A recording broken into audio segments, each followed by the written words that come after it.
Hi అండి. అందరూ బాగున్నారా?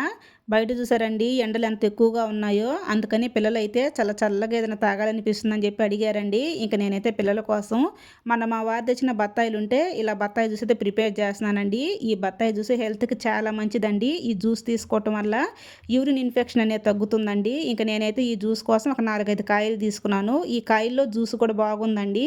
చూసారు కదా! మనం తీసుకున్న 4, 5 కాయల్లో మనకు ఫ్రెష్ జ్యూస్ ఎంతొచ్చిందో. ఇంకా ఈ జ్యూస్‌లో నేనైతే ఒక గ్లాసు కూలింగ్ వాటర్ పోసుకుంటున్నానండి. పిల్లలైతే బయట ఎండలో ఆడుకొని ఇప్పుడే వచ్చారండి. ఇంక రాగానే నేనైతే ఈ చల్లటి జ్యూస్ వాళ్ళకైతే గ్లాసుల్లో పోసిచ్చాను. ఈ జ్యూస్‌లో నేనైతే చక్కెర వాడట్లేదండి. హనీ వాడుతున్నాను.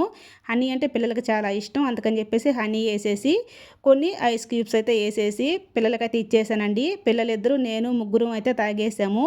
బయట ఎండగా ఉన్నప్పుడు ఇలా చల్లగా ఏదైనా జ్యూస్ తాగితే చాలా బావుంటుంది కదా! అంతేనండి. ఈ షార్ట్ నచ్చితే ఒక చిన్న లైక్ చేయండి. అలానే మన ఛానల్ సబ్స్క్రైబ్ చేసుకోండి. Thank you.